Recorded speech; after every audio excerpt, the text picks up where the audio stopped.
So we are going to start our new chapter today, that is lines and angles, which is chapter number 6. In this we are going to study about the different types of angles that we can find out.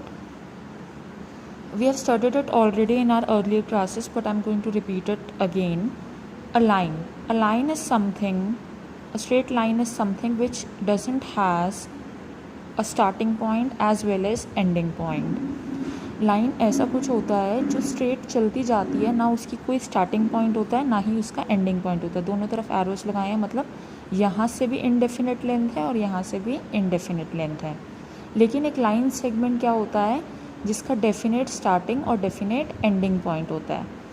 Fixed length है कि ये 8 centimetre की line segment है, ये 6 centimetre की line segment है, लेकिन line की फिक्स्ड लेंथ नहीं होती. रे क्या होता है जिसका स्टार्टिंग पॉइंट तो पता है लेकिन एंडिंग पॉइंट नहीं पता. ओके, नाउ अगर दो लाइंस एक दूसरे को काट देती हैं, यानी कि इंटरसेक्ट कर देती हैं, इन लाइंस को बोलते हैं हम इंटरसेक्टिंग लाइंस.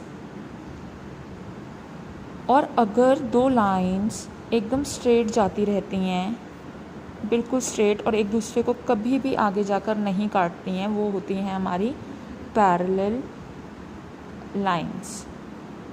इंटरसेक्टिंग लाइंस कहीं ना कहीं पे काटेंगी एक दूसरे को. पैरेलल लाइंस एक ट्रेन की रेलवे ट्रैक की तरह होती है जो स्ट्रेट जाती रहती है लेकिन काटती नहीं है बिल्कुल भी. बिल्कुल स्ट्रेट जाती रहेंगी और काटेंगी नहीं. अब इंटरसेक्टिंग लाइंस के अंदर ये एंगल होता है इस एंगल के बराबर. अगर ये वाला एंगल 40 डिग्री है तो ये भी 40 डिग्री ही होगा. इंटरसेक्टिंग लाइंस में आमने सामने वाले यानी कि ऑपोजिट एंगल्स इक्वल होते हैं एक दूसरे के, और इन एंगल्स को हम क्या बोलते हैं? इन एंगल्स को हम बोलते हैं वर्टिकली ऑपोजिट एंगल्स. ऐसे ही ये वाला एंगल अगर 140 डिग्री है तो इसके सामने ये है और ये भी 140 डिग्री ही होगा. Vertically opposite angles. नाउ अगर दो एंगल्स स्ट्रेट लाइन पे बन रहे हैं, हमें पता है स्ट्रेट लाइन कितने डिग्री की होती है? पूरी 180 डिग्री की.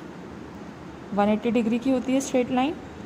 अगर मैं यहाँ पर 70 डिग्रीज का एक एंगल बना देती हूँ, ये वाला एंगल इस पॉइंट से यहाँ तक ये वाला 70 डिग्री का है, तो ये बाकी बचा हुआ कितने डिग्रीज का होगा? पूरा 180 है, उसमें से ये 70 हटा दो, माइनस हो जाएगा और ये बचेगा 110 डिग्री. यानी कि एक स्ट्रेट लाइन पर 110 डिग्री, ये एंगल 1 है हमारा और ये एंगल 2 है. एंगल 1 प्लस एंगल 2 मिलकर 180 डिग्री बनाते हैं जब स्ट्रेट लाइन के ऊपर, तो उनको हम बोलते हैं लीनियर पेयर. मतलब एक लाइन के ऊपर पेयर आ रहा है. ज़रूरी नहीं है अब ये दो ही एंगल्स हो, ये ज़्यादा भी हो सकते हैं. जैसे अगर एक लाइन यहाँ पे एंगल मैं बना देती हूँ 60 डिग्रीज़ का सपोज़, और यहाँ एक और एंगल बना देती हूँ मैं 60 डिग्रीज़ का ही. 60 60 120, पूरा तो ये पूरा कंप्लीट 180 होता है. 180 में से ये 60 भी माइनस, ये 60 भी माइनस, यानी कि 120 माइनस, और ये भी कितना बचेगा?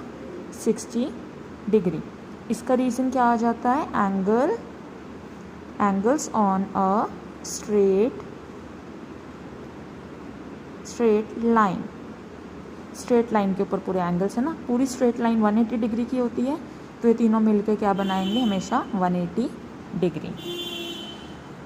लाइन सेगमेंट, रे. इंटरसेक्टिंग लाइंस जो काटें, पैरेलल लाइंस जो स्ट्रेट जाती हैं, एक दूसरे को कभी काटती नहीं हैं, इंटरसेक्ट नहीं करती हैं. एंड वर्टिकली ऑपोजिट एंगल्स, जब लाइंस इंटरसेक्ट करती हैं तो एक दूसरे के सामने होते हैं. लीनियर पेयर जो मिलके 180, दो एंगल्स जो मिलके 180 बनाते हैं. जब पूरा 180 स्ट्रेट लाइन के ऊपर बहुत सारे एंगल्स बना देते हैं तो हम उसको लीनियर पेयर नहीं बोलेंगे, क्योंकि पेयर का मतलब दो होता है. तो ये angles on a straight line हो जाएगा.